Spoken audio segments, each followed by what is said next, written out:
El Señor esté con vosotros. Lectura del Santo Evangelio según San Juan.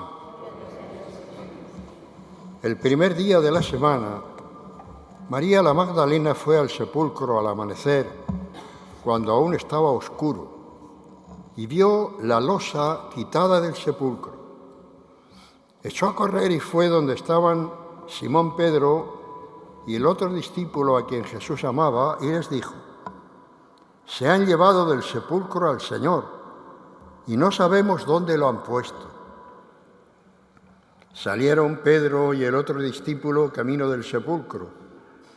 Los dos corrían juntos, pero el otro discípulo corría más que Pedro.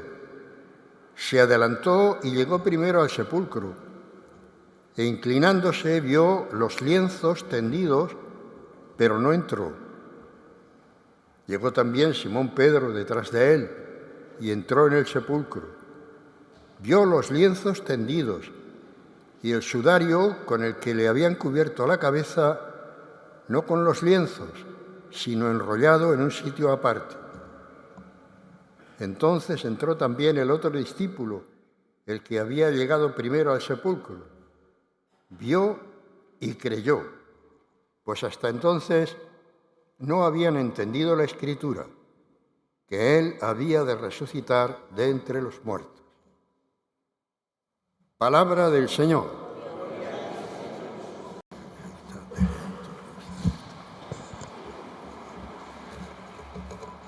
Como os decía al principio, hoy celebramos el domingo, el domingo por antonomasia.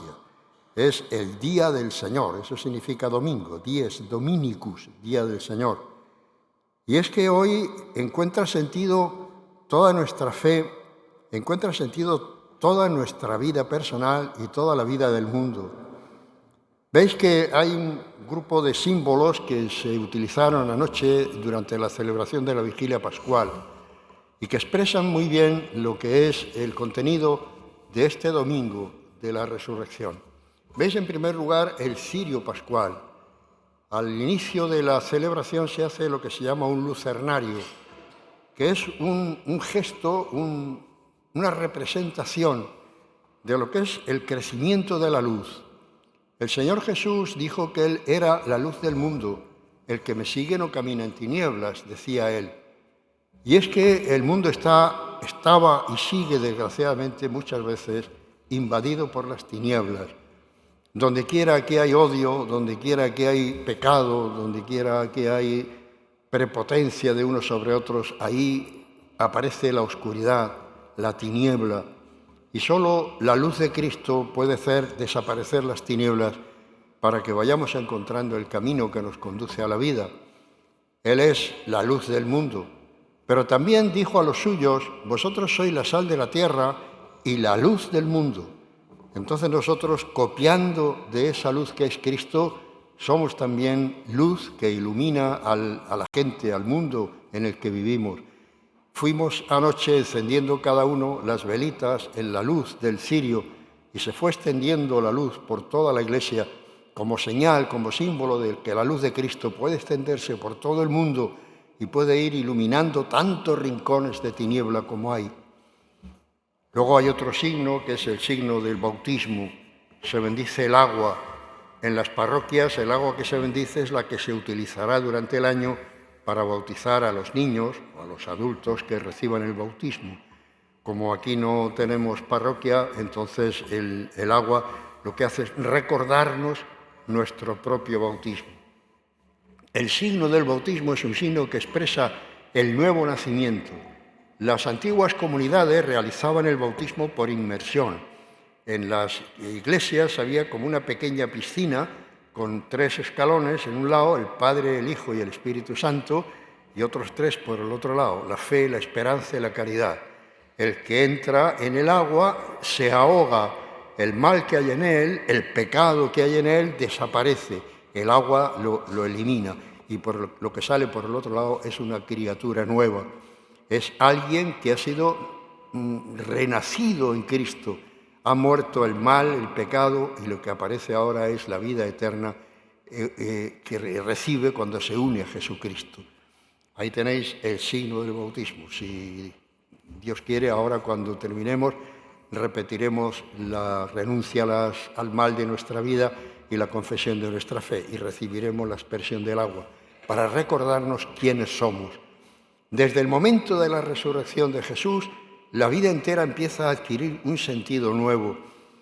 Yo le decía a la gente de anoche, hay en la celebración larga, hay en la proclamación de 7 lecturas del Antiguo Testamento, donde se va viendo desde el principio. La primera lectura es el relato de la creación, cómo Dios crea todas las cosas y las crea bien. Vio Dios todo lo que había hecho y era bueno, dice el texto.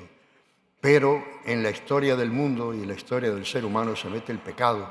El diablo mete el pecado, mete el mal, y a partir de ahí empieza a aparecer todo el cúmulo de desgracias que hay en la vida humana. Y entonces va apareciendo a lo largo de todo el relato, va apareciendo la voluntad de Dios de querer arreglar ese daño que produjo el diablo, de querer renovar a esa criatura a la que Él creó a imagen y semejanza suya.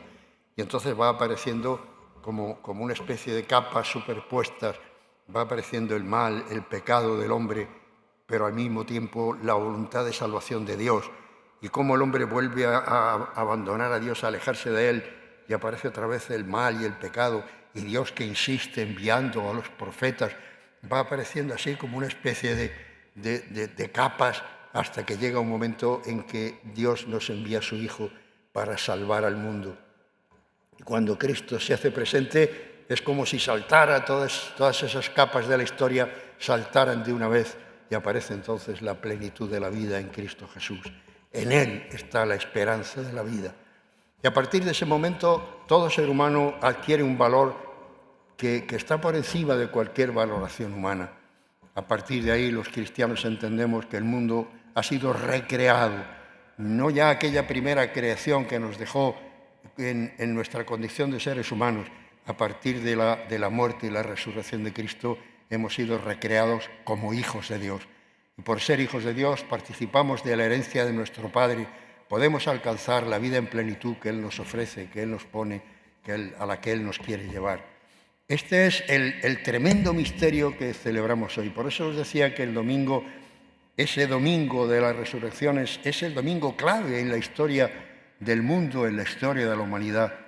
El mundo divide su historia en un antes de Cristo y en un después de Cristo, porque ahí justo en ese momento es donde se produce la inflexión que conduce a la humanidad entera a poder alcanzar la plenitud para la que fue creada. Y por eso desde ese momento todo ser humano es importante. A partir de ahí yo mismo siento que Dios me quiere. Yo descubro que a pesar de mis debilidades, a pesar de mis pecados, sigo siendo importante para Él. Si Él vino y dio la vida por mí y resucitó por mí, yo estoy llamado a vivir la misma vida que Él. San Pablo nos lo ha recordado cuando nos decía, cuando nos incorporamos a Cristo por el bautismo, nos incorporamos a su muerte, para que del mismo modo que Él murió y resucitó, también nosotros muramos y resucitemos con Él. A partir de ahí yo soy importante. Puedo tener todas las dificultades que queráis, mis pecados, mis enfermedades, mis disgustos, da igual. Yo sigo siendo importante para Dios. Pero cuando empiezo a mirar alrededor, descubro que cada uno de mis hermanos, los seres humanos, son importantes para Dios. Los que conozco y los lejanos a los que no conozco, aquellos que viven en dificultades, tanta gente, tanta miseria, tanto dolor como hay en el mundo. Para Dios cada ser humano es importante. El individuo masacrado, el individuo despreciado, el individuo condenado a muerte, es importante para Dios. Dios ama a cada uno de los suyos. Y todo esto lo he aprendido desde el momento en que se metió en mi vida y me dio la esperanza de vivir otra vida, su propia vida. Esto es justamente, hermanos, lo que celebramos hoy. Ya veis, no es un día cualquiera. El domingo es para nosotros el recuerdo permanente de que somos importantes, de que Dios nos quiere, de que Dios quiere que vivamos como Él en la plenitud de la vida. Vamos entonces, si os parece ahora, a confesar nuestra fe. Lo vamos a hacer tal como lo hicieron nuestros padrinos y nuestros padres el día que nos bautizaron.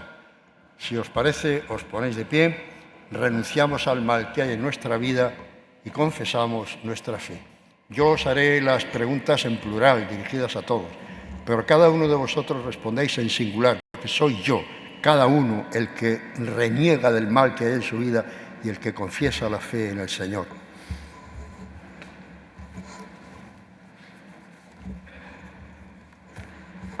Hermanos, ¿renunciáis a Satanás, al pecado, para vivir en la libertad de los hijos de Dios? Sí, renunciamos. ¿Renunciáis a todas las seducciones del mal para que no domine en vosotros el pecado? Sí, renuncio. ¿Renunciáis a Satanás, padre y príncipe del pecado? Sí, renuncio. ¿Creéis en Dios, Padre Todopoderoso, Creador del cielo y de la tierra? Sí, creo. ¿Creéis en Jesucristo, su único Hijo, nuestro Señor, que nació de Santa María Virgen, murió, fue sepultado, resucitó de entre los muertos y está sentado a la derecha del Padre? Sí, creo. ¿Creéis en el Espíritu Santo, en la Santa Iglesia Católica, en la comunión de los santos, en el perdón de los pecados, en la resurrección de la carne y en la vida eterna? Sí, creo. Que Dios Todopoderoso, Padre de nuestro Señor Jesucristo, que nos regeneró por el agua y el Espíritu Santo y nos concedió la remisión de los pecados, nos guarde en su gracia en el mismo Jesucristo, nuestro Señor. Amén. Ahora recibís la aspersión del agua que nos recuerda nuestro bautismo.